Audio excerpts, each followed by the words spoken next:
नमस्कार, मैं हूं स्नेहलता शुक्ला। आप देख रहे हैं केंद्र बिंदु। यूपी की सियासत में सपा ने बंगाली खेला का नया ट्रेलर जारी किया है। इसकी घोषणा कोलकाता में पार्टी के अध्यक्ष अखिलेश यादव ने की। यूपी की सियासत में खेला होबे का ऐलान नया नहीं है। 2022 विधानसभा चुनाव में भी सपा गठबंधन ने इसकी गर्जना की थी। गठबंधन के जिस नए प्रयोग की ताकत पर इसके दावे किए गए, वो जमीन पर भाजपा के मुकाबले कमजोर दिखी। लेकिन 2024 के लोकसभा चुनाव के लिए अखिलेश ने अब नए फॉर्मूले पर काम करना शुरू कर दिया है। केंद्र बिंदु में आज बात इसी की।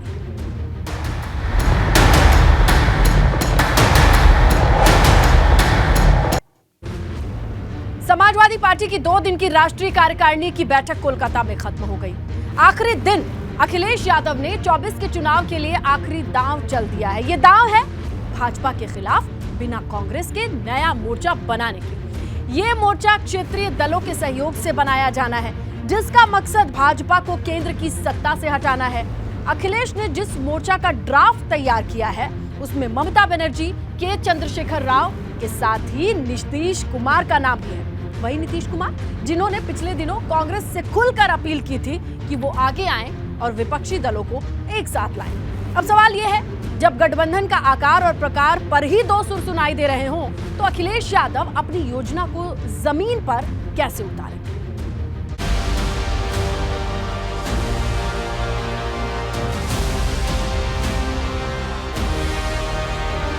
जिन जिन ने इन एजेंसियों का दुरुपयोग किया है, पूर्व में कांग्रेस ये काम करती थी, आज कांग्रेस के रास्ते पर बीजेपी है। कांग्रेस खत्म हो गई तो बीजेपी भी खत्म हो जाएगी। कोलकाता से अखिलेश की लाल गर्जना। फार्मूला नहीं बताया जाएगा, फार्मूला यही है कि भारतीय जनता पार्टी को हराया जाए। भाजपा के खिलाफ राष्ट्रीय ललकार। अलायंस, गठबंधन या कोई भी फ्रंट तैयार हो, और इस कोशिश में आदरणीय ममता बनर्जी जी भी काम कर रही हैं। तेलंगाना के मुख्यमंत्री जी वो भी चाहते हैं, बिहार के मुख्यमंत्री वो भी कोशिश कर रहे हैं। सीएम योगी पर सीधा निशाना। हमारे उत्तर प्रदेश के मुख्यमंत्री ऐसे हैं जो किसी को काम नहीं करने दे रहे हैं, खुद तो काम कर ही नहीं रहे हैं, किसी को काम नहीं करने दे रहे हैं। कांग्रेस को किनारे करेंगे, क्षेत्रीय शत्रपों के साथ लड़ेंगे। कांग्रेस अपनी भूमिका तय करे, क्योंकि कांग्रेस राष्ट्रीय पार्टी है, हम लोग रीजनल पार्टी हैं, तो दिल्ली वाले लोग अपना तय करें कि उनकी भूमिका क्या होगी। अमेठी में कांग्रेस पर अब मेहरबानी नहीं। उन्होंने ये कहा कि हम वोट देते हैं कांग्रेस को, लेकिन कांग्रेस हमारी मदद नहीं करती, इसलिए समाजवादी पार्टी को यहाँ पर चुनाव लड़ना चाहिए। इसलिए जब कभी हमें फैसला लेना होगा तो हम वहाँ के कार्यकर्ता नेताओं को बुला करके बातचीत कर करके फैसला लेंगे। जातीय जनगणना को बताया मुद्दा नंबर 1।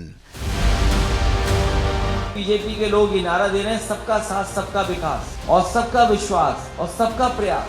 सबका प्रयास तभी शामिल होगा जब जाति जनगणना होगी। भाजपा पर पेंडुलम पलटवार।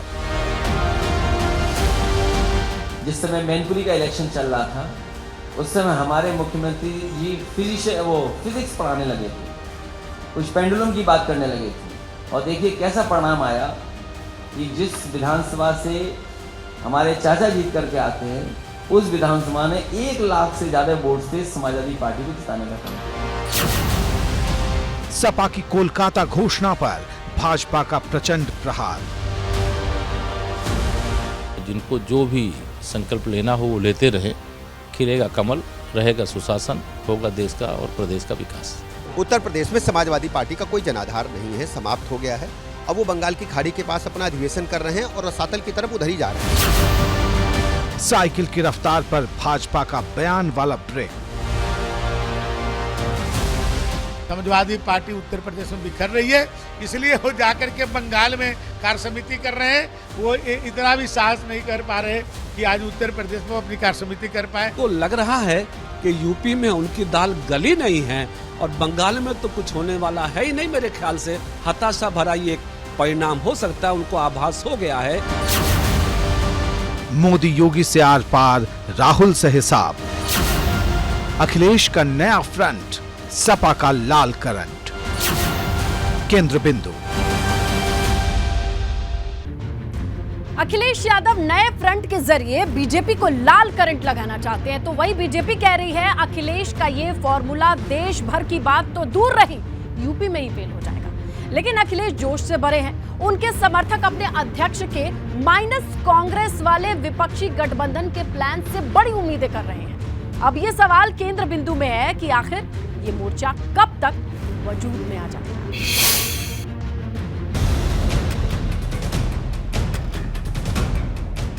कोलकाता की धरती से समाजवादी पार्टी ने पेश किया है 2024 के लोकसभा चुनाव का राष्ट्रीय एजेंडा है तीसरे फ्रंट का और मकसद है भाजपा को लाल करंट का जोर का झटका लगाना।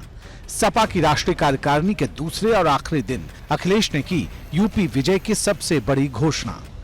कोलकाता में पहले भी समाजवादी पार्टी की राष्ट्रीय कार्यकारिणी की बैठक हो चुकी है, लेकिन इस बार माहौल अलग था। अखिलेश को हार के सिलसिले से पार्टी को बाहर लाना है और केंद्र की सियासत में समाजवादी पार्टी की हैसियत मुलायम सिंह यादव के दौर की तरह मजबूत करनी है।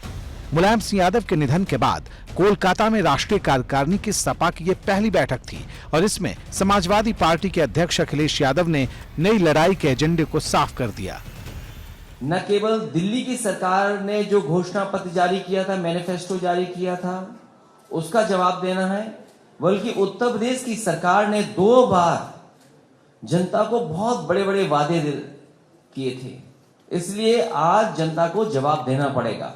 हमारी पार्टी का नेतृत्व यहां बैठा है, उसने सबने मिलकर के यही फैसला लिया है कि उत्तर प्रदेश में समाजवादी पार्टी के साथ जो गठबंधन है, जो गठबंधन दल हैं, उनसे मिलकर के 80 की 80 सीटें भारतीय जनता पार्टी को हराने का काम करेंगी। कोलकाता की धरती पर अखिलेश यादव ने आने वाले लोकसभा चुनाव में बीजेपी को हराने के संकल्प का ऐलान कर दिया।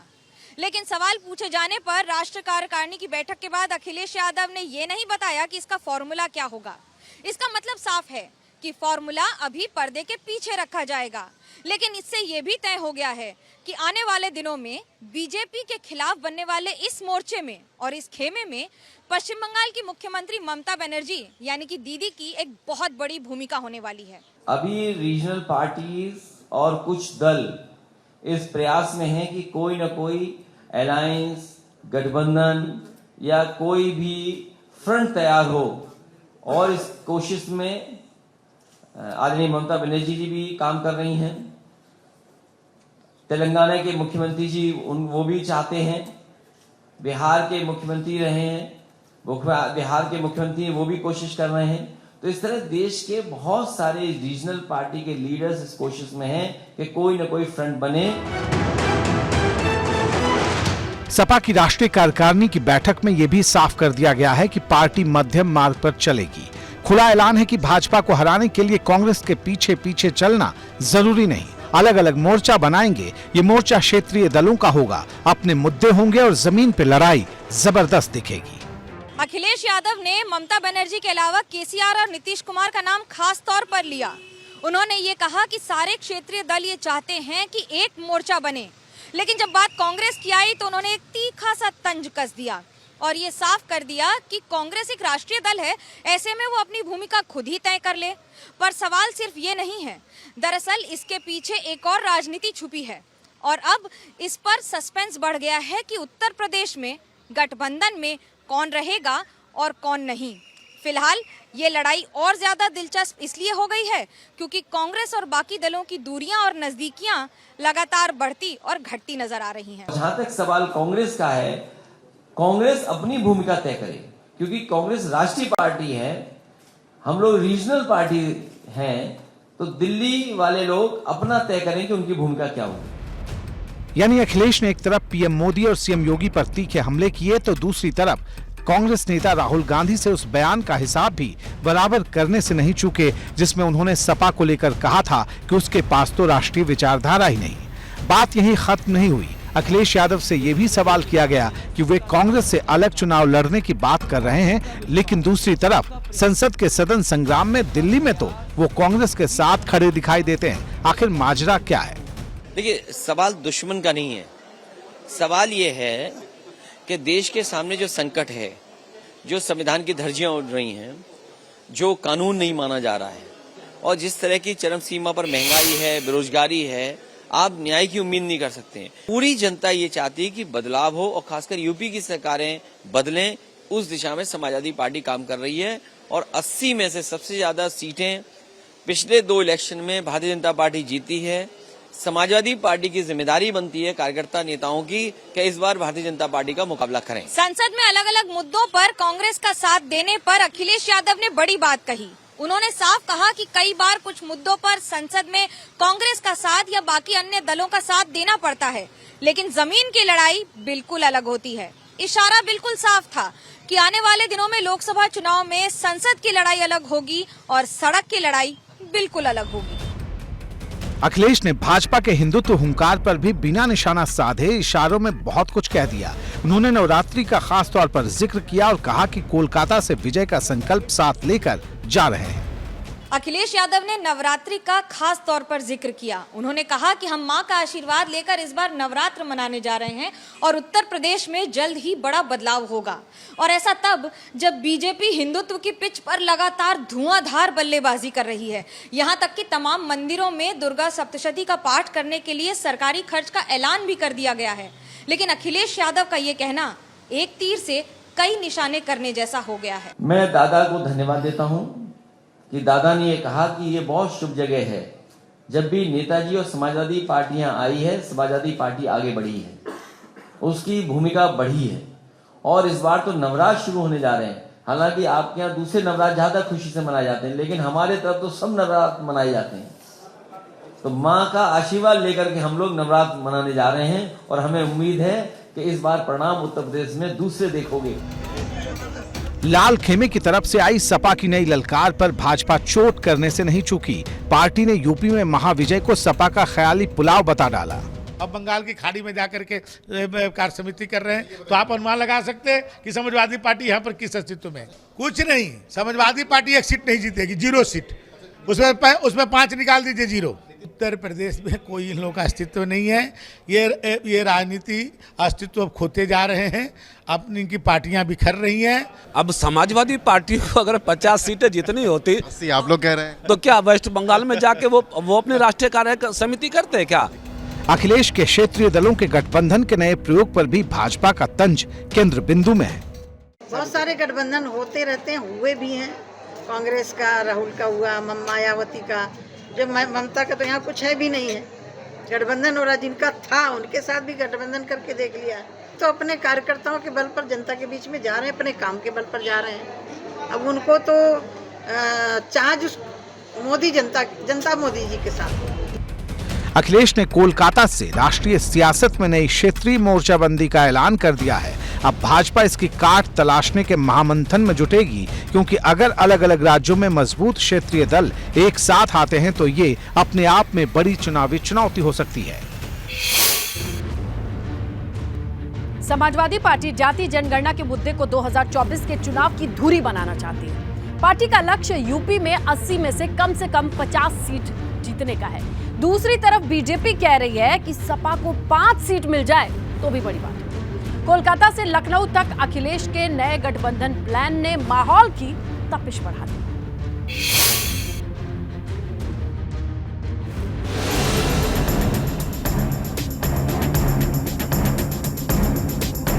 राहुल गांधी से लेकर मायावती और ओम प्रकाश राजभर की पार्टी तक से अखिलेश यादव ने गठबंधन का महाप्रयोग कर लिया। 2017 के विधानसभा चुनाव में समाजवादी पार्टी ने कांग्रेस के साथ मिलकर चुनावी मैदान में अपनी किस्मत को आजमाया था, लेकिन पार्टी को करारी मात मिली। यूपी के 2 लड़कों वाला ये दांव चल नहीं पाया। राहुल और अखिलेश का तूफानी प्रचार जनता का दिल नहीं जीत सका। 2017 में गठबंधन ने मुंह की खाई।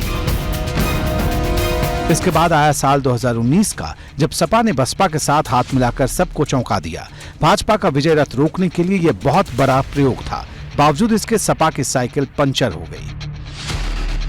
भाजपा की आंधी के आगे साइकिल और हाथी की जोड़ी रफ्तार नहीं भर सकी। बसपा ने इसके कुछ वक्त बाद सपा के साथ बने रहने से ही तौबा कर ली। फिर 2022 के विधानसभा चुनाव में अखिलेश ने छोटे दलों के साथ गठबंधन का नया फॉर्मूला तैयार किया। इसके लिए राष्ट्रीय लोकदल से लेकर सुभाषपा, महान दल और अपना दल के साथ मिलकर चुनावी मैदान में हुंकार भरी, लेकिन यहाँ भी सिर्फ हार नसीब हुई। अब अखिलेश यादव अपने गठबंधन प्रयोग के चैप्टर में चौथा पन्ना जोड़ने की तैयारी में है और ये प्रयोग है राष्ट्रीय स्तर पर क्षेत्रीय दलों के साथ मिलकर भाजपा के खिलाफ मजबूत विकल्प और कांग्रेस को राष्ट्रीय राजनीति में आईना दिखाने का। देखिए, कांग्रेस बड़ी पार्टी है, राष्ट्रीय पार्टी है, उसकी भूमिका वो खुद तय कर सकते हैं। जहां तक समाजवादी पार्टी का सवाल है, पिछला विधानसभा चुनाव हम लोग लड़े हैं और अगर हम वोट ऑफ परसेंटेज देखें, जिन दलों को साथ लेकर के चले थे, अभी तक का सबसे अच्छा परसेंटेज जो वोट है, इंडिविजुअली अगर हम समाजवादी पार्टी को देखें तो हम 38% तक वोट पाए हैं। अगर हम अलायंस का देखें तो पूरे उत्तर प्रदेश में जो वोट मिला है वो 36% वोट मिला है। अगर हम 3, 4, 5% वोट बढ़ा सकें, शायद उम्मीद करते हैं कि जनता समर्थन करेगी और ऐतिहासिक परिणाम उत्तर प्रदेश से आएगा। अब अखिलेश यादव का सबसे दमदार हथियार जातीय जनगणना का मुद्दा है। सपा के मुखिया की माने तो उत्तर से लेकर दक्षिण तक वे जिस राज्य में भी गए, हर जगह जातीय जनगणना की मांग से तमाम नेता सहमत दिखाई पड़े। समाजवादी पार्टी की कोलकाता में हुई राष्ट्रीय कार्यकारिणी की बैठक में जातीय जनगणना के मुद्दे को ही 2024 के लोकसभा चुनाव का सबसे बड़ा मुद्दा माना गया है। अखिलेश यादव ने भी ये साफ कर दिया है कि बीजेपी अगर सामाजिक न्याय चाहती है तो उसे जातीय जनगणना करानी ही होगी, क्योंकि बिना इसके सभी जातियों को उनका वाजिब हक नहीं मिल सकता। जातीय जनगणना होनी चाहिए, उसके पक्ष में है। बिना उसके सामाजिक न्याय संभव नहीं है और जितना भी प्राइवेटाइजेशन होगा उतना ही बाबा साहब भीमराव अम्बेडकर जी के दिए हुए अधिकारों का हनन होगा। ये अधिकार छीने जा रहे हैं और अधिकारों की लड़ाई पूरे देश में लोग चाहते हैं। तो मैं समझता हूं ये तमाम वो मुद्दे हैं जिन मुद्दों का भारतीय जनता पार्टी को जवाब देना पड़ेगा। अखिलेश के ओबीसी कार्ड पर डिप्टी सीएम केशव प्रसाद मौर्य ने बिना देरी किए तीखा पलटवार कर दिया। देखिए, ये कोई बंटवारे का विषय नहीं है, लेकिन श्री अखिलेश यादव जी न पिछड़ों के नेता थे, न हैं और न कभी हो सकते हैं। वो एक परिवार को अगर पिछड़े वर्ग का मानते हैं तो एक परिवार पिछड़ा वर्ग नहीं होता है। पिछड़े वर्ग की संख्या उत्तर प्रदेश में 54% है। उस 54% के वो नेता नहीं हो सकते।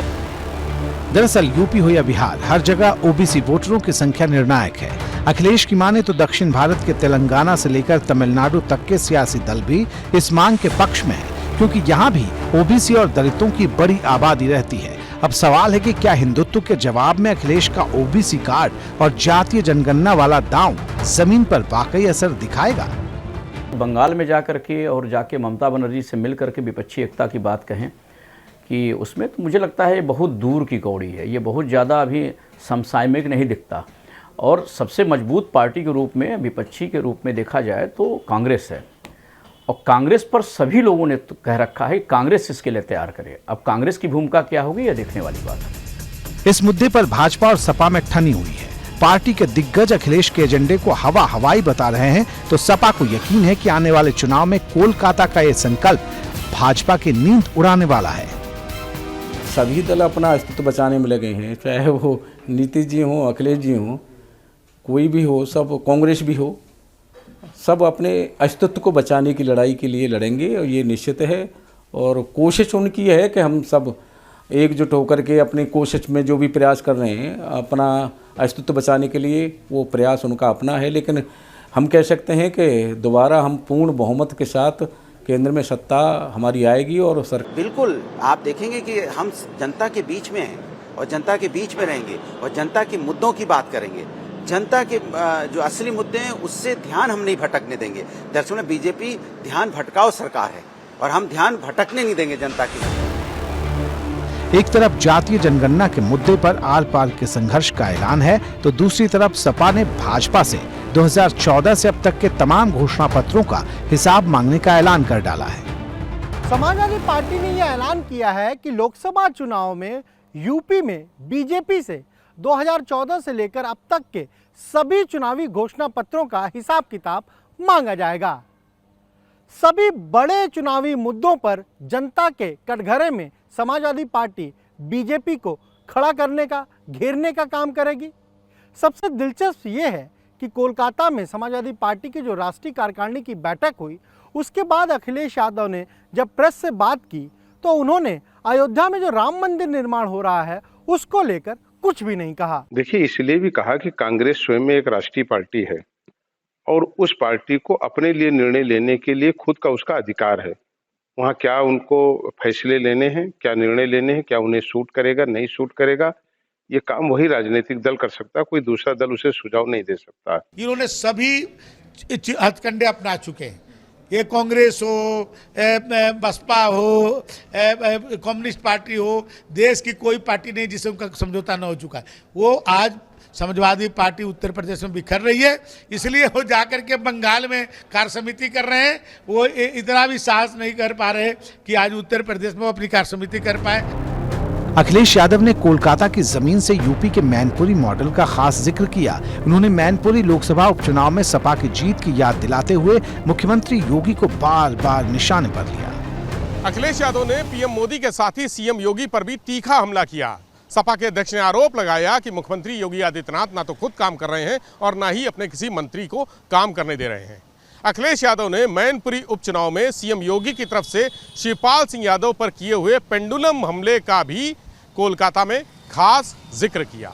जिस समय मैनपुरी का इलेक्शन चल रहा था, उस समय हमारे मुख्यमंत्री जी फिजिक्स पढ़ाने लगे थे, कुछ पेंडुलम की बात करने लगे थे, और देखिए कैसा परिणाम आया कि जिस विधानसभा से हमारे चाचा जीत करके आते हैं, उस विधानसभा ने 1 लाख से ज्यादा वोट से समाजवादी पार्टी को जिताने का काम किया। समाजवादी पार्टी को भरोसा है कि वो बीजेपी के विजय रथ पर हर हाल में ब्रेक लगा देगी, लेकिन बीजेपी कह रही है कि हम मौसमी सियासत नहीं करते हैं, बल्कि 365 दिन जनता के बीच रहते हैं। भाजपा का दावा है कि अखिलेश यादव जनता की नब्ज नहीं समझ पाए हैं, इसीलिए तमाम कोशिशों के बावजूद भी चुनाव दर चुनाव सपा को जीत नहीं मिल पाई है। इन हमलों से बेपरवाह सपा ने अपनी सियासत को अमेठी तक विस्तार दे दिया है।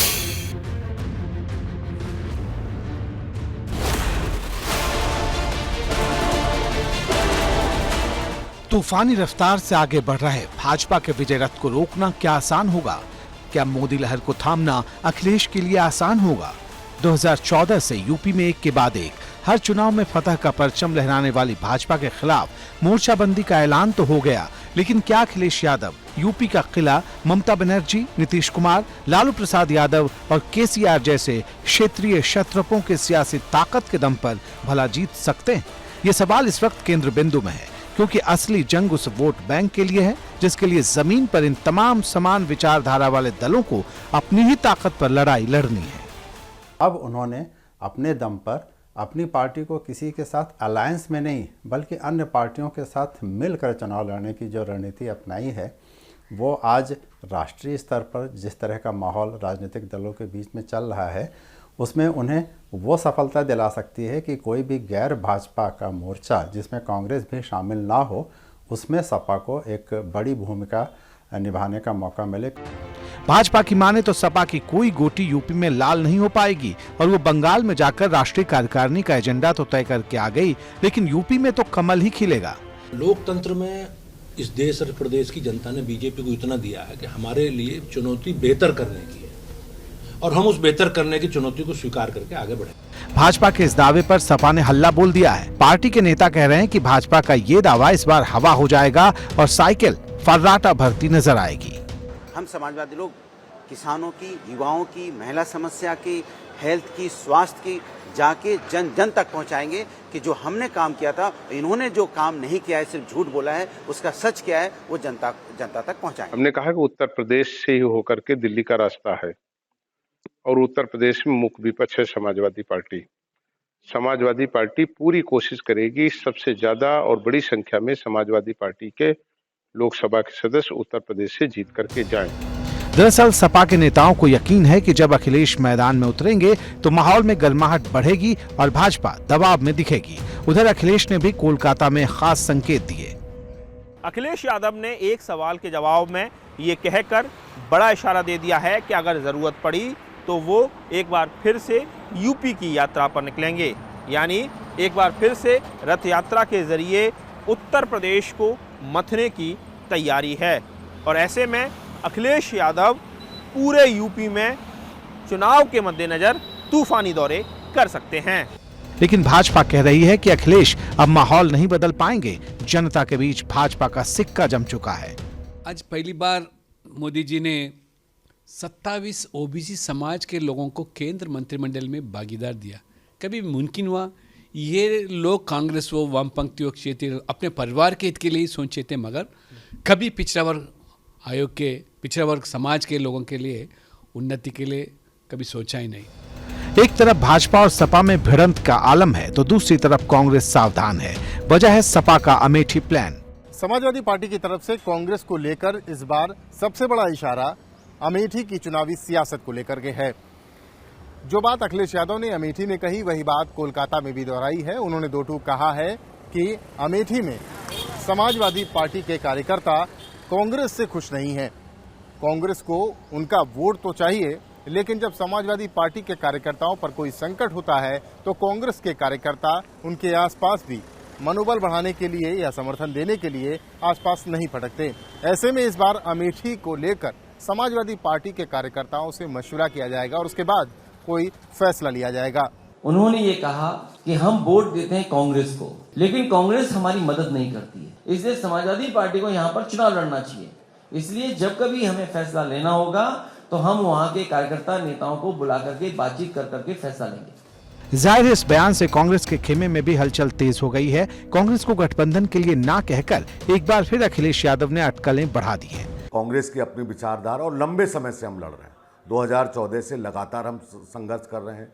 राहुल जी ने पूरे देश में जन यात्रा निकाली, उसमें समाजवादी पार्टी के राष्ट्रीय अध्यक्ष जी ने पत्र लिखा था कि मेरी शुभकामनाएं हैं।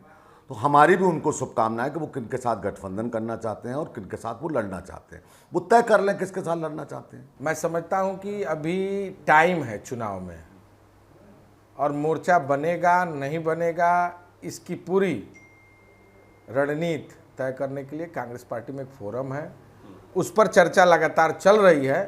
अब सबकी निगाहें इस बात पर है कि अखिलेश अगले कुछ दिनों में नए गठबंधन प्रयोग पर कौन सा नया दांव चलने वाले हैं। इसी के साथ केंद्र बिंदु में आज फिलहाल इतना ही। आपसे जुड़ी हर एक खबर से रूबरू रहने के लिए आप बने रहें एबीपी गंगा।